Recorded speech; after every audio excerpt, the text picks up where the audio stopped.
Olá, povo de Deus. Quinta-feira da segunda semana da Páscoa, 28 de abril de 2022. A nossa reflexão de hoje é a partir de Atos 5, 27, 33 e João 3, 31, 36. Naqueles dias, eles levaram os apóstolos e os apresentaram ao Sinédrio. O sumo sacerdote começou a interrogá-los, dizendo: nós tínhamos proibido expressamente que vós ensinasseis em nome de Jesus. Apesar disso, enchestes a cidade de Jerusalém com a vossa doutrina, e ainda nos quereis tornar responsáveis pela morte desse homem. Então Pedro e os outros apóstolos responderam: é preciso obedecer a Deus antes que aos homens. O Deus de nossos pais ressuscitou Jesus, a quem vós matastes, pregando-o numa cruz.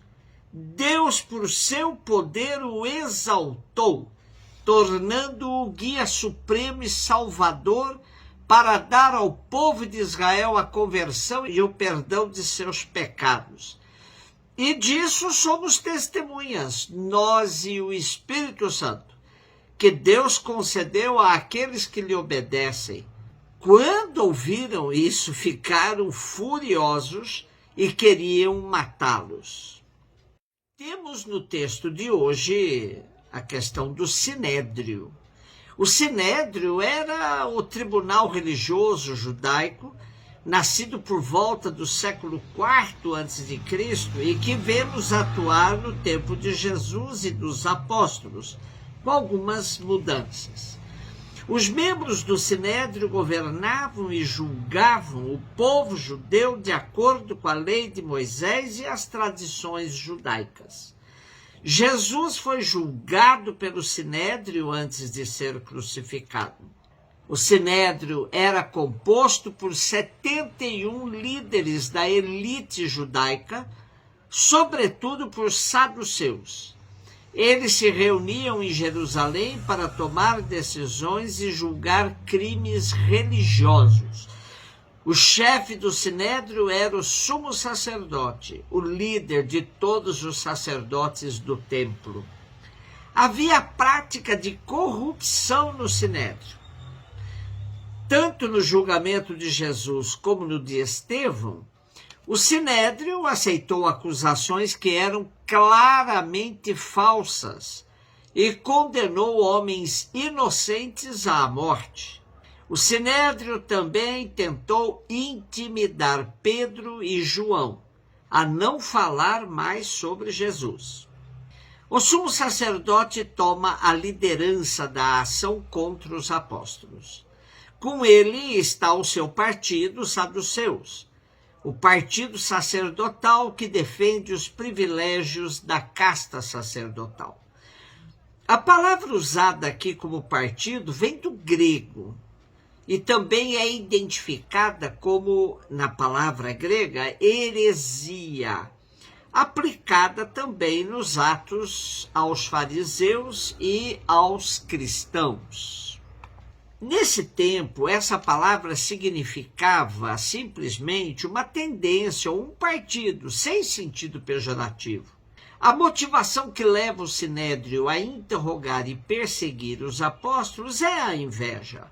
Os apóstolos formam um novo centro de irradiação que escapa ao controle da nobreza e, a longo prazo, tende a tirar dos sacerdotes os privilégios exorbitantes da sua casta. Os apóstolos, porém, têm convicção de que devem obedecer a Deus e não ao corrupto Sinédrio, e por isso, com coragem, chamam os membros do tribunal judaico de assassinos de Jesus. A crucificação é uma maldição e expressão de excomunhão. O crime dos judeus é maior ainda do que o assassinato. Expulsaram do povo aquele que era o salvador do povo. E o que mais irrita é a pregação sobre a ressurreição de Jesus seguida da sua exaltação. Tema profundamente combatido pelos saduceus, e além disso, os apóstolos afirmavam que eles e o Espírito Santo testemunhavam a ressurreição de Jesus e tinham autoridade para pregar aos judeus a conversão e o perdão dos pecados. Por isso devem obedecer a Deus e não ao Sinédrio. O fim desse depoimento resultava na vontade das autoridades judaicas de matar os apóstolos. João 3, 31, 36. Aquele que vem do alto está acima de todos. O que é da terra pertence à terra, fala das coisas da terra. Aquele que vem do céu está acima de todos. Dá testemunho daquilo que viu e ouviu, mas ninguém aceita o seu testemunho. Quem aceita o seu testemunho atesta que Deus é verdadeiro. De fato, aquele que Deus enviou fala as palavras de Deus, porque Deus lhe dá o Espírito sem medida. O Pai ama o Filho e entregou tudo em sua mão. Aquele que acredita no Filho possui a vida eterna. Aquele, porém, que rejeita o Filho não verá a vida, pois a ira de Deus permanece sobre ele. Aqui temos, primeiro, a comparação entre João Batista e Jesus. Como nos diz Johann Konings, João é apenas da terra, humano e nada mais. Jesus é aquele que vem do alto, de junto de Deus, está acima de todos. João pôde falar coisas humanas. Jesus tem palavras divinas. Jesus dá testemunho daquilo que viu junto de Deus. Ele conhece Deus por dentro, mas sua mensagem não é aceita. Contudo, os que a recebem ratificam por sua fé que Deus fala a verdade. Jesus, o enviado de Deus, fala as palavras de Deus. Um bom embaixador não fala arbitrariamente, mas transmite a mensagem do governo que representa. O que Jesus diz, Deus mesmo é quem o diz. E quem adere a Jesus na fé, quem crê no Filho, tem vida para sempre, vida da eternidade. Participa da comunhão de vida com Deus mesmo, pois já está vivendo conforme o desejo de Deus. Esta comunhão é a realidade última e definitiva de nossa vida. Quem, ao contrário, diante da mensagem de Jesus, só mostra rejeição, para esse não há como viver junto de Deus. A teologia da Santíssima Trindade, que une as três pessoas divinas numa única comunhão de amor, tem, no Evangelho de João, um fundamento sólido, pois Jesus e o Pai são mostrados como duas pessoas em profunda intimidade, de tal sorte que o que fala um revela sua sintonia com o outro desde sempre.